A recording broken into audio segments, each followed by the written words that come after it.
So you remember the other day I had a little chat about survival knives, and I was saying I didn't think they were a good category of knife because they were kind of too specialised. My point was being that you never know when you're going to be in a survival situation. So if you've only ever got your survival knife on you when you're going to be in a survival situation, A, you might not get much experience with it, and B, we don't really expect to be in a survival situation, so the chances are we'll have another knife on us, and our lovely little survival knife, or big survival knife as the case may be, will be at home out of the way somewhere. So kind of what I was saying was that you should have an everyday normal knife, if you're using knives and going out camping and tramping and stuff, that you can use for everyday purposes, but can also double up as a survival knife if the situation entails one. So by having experience with that knife, you'll be good at it and you'll know what it can and can't do. Some knives are big, thick and heavy and can handle a lot of abuse, which is what might occur in a survival situation, whereas other knives are less abuse orientated and can do different things. This is one I'm building out of a hunk of steel that was left over from another project, and you can see it's a beast, and the steel is thick. This one here, it's just a big beast of a knife.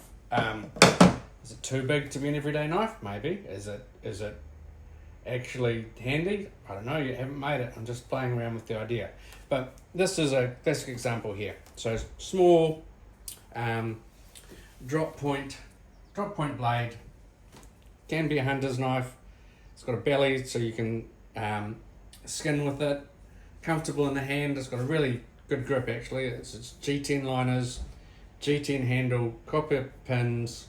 It's got a AEBL blade. The blade is quite thin. It's only 2.4 mils thick. Haven't finished it. Just roughed it out. Put the handle on, glued it all up. It's got some refining to do, but this is a knife which has a good balance on it. It's comfortable, light.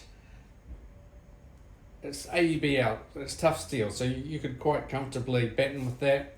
It's got a 90-degree spine, so you can use that for scraping, getting tinder with if you were so inclined. Like I said, drop point blade will happily skin. Long flat bit, which is good for general everyday prep or carving or whatever you want to do. Something like that is fairly small. The blade on that one, well, the full length was 23 centimeters. The actual handle is maybe 11. The blade 12, but the actual cutting edge closer to 11. So there you go. That's a good all-round blade. It won't chop down a tree. It's not designed to, but it'll split kindling. You can batten small pieces if you had to. You can carve with it. You can do food prep with it. It's a drop point, so you can skin with it. That there is a knife that's not too heavy, not too big, that you could have with you in a survival situation, but would be an everyday knife. So if you take it with you, go out, things turn to custard, that will handle it. What do we got? This one here, you can see the shape is more like the survival knife, but it's a slimmer, cut down, lighter version. G10 handle, G10 pins, hidden lanyard. This is ABL as well. The blade's multifaceted, so it's got different angles on it, but it's not as thick and heavy duty as the other one. And the sheath is a Kydex sheath, and it's got a lighter here, not for smoking, but for getting a fire going direction, and a tiny little torch. Again, it's not going to get you home, but means if you put the knife down, it gets dark, you can find it again. It's got a blade tech lock. You can change this around because it's Kydex. You can move these on or off. It's actually got a very slight drop point, so you can use this for skinning if need be, and the different facets allow you to do it, cut on different angles for different things. You kind of bush tasks, and you definitely can batten with that. Heavy duty, but not as heavy as the other one, because the steel is smaller, cut down, lighter version, more likely to actually have it on your hip. This one here, I think this is Nitro V. Again, not quite finished. But again, classic drop point, everyday kind of blade, good for hunting, a little bit longer than this one. Handle's one I'm playing around with. It's kind of got an ergo design, but super comfortable. You can get your thumb right in there for your skinning tasks, so your thumb will fit up in there, and you can open the animal up. And it'll do all your everyday tasks comfortably. This one, stacked leather handle, brass, so a little bit flasher perhaps. Comfortable, super comfortable. Thumb notches on the back for placement. Again, it's a drop point.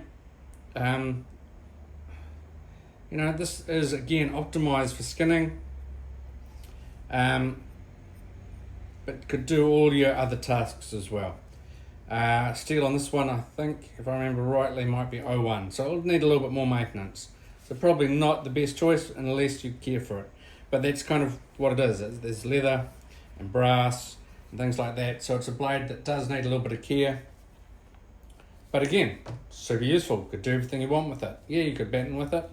But again, optimized as a everyday cutting knife with nothing weird going on. Good, sharp, solid.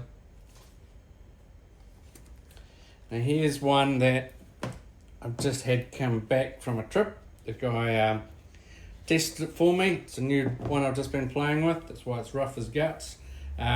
He shot and gutted a deer. He said it was good for skinning, bad for boning. He said the handle super comfortable. This one is SEF 100 Silver Fox 100 steel, which is basically a copy of AEBL. Mikata handles, brass pins, good solid. Notch, he reckons there's too much belly. So he was basically saying when he was cutting things, he couldn't quite tell where he was sometimes because this bit would slice and this bit was still flapping around. So what he suggested is make it smaller, or make it same size but less belly.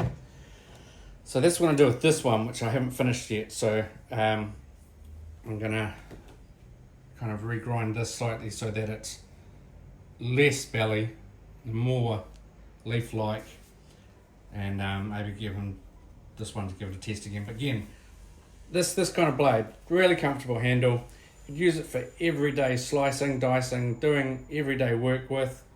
And if you got stuck out somewhere, I would trust this to be able to handle a bit of battening, a bit of light prying, get it some, hoo-hoo grubs or whatever you wanted.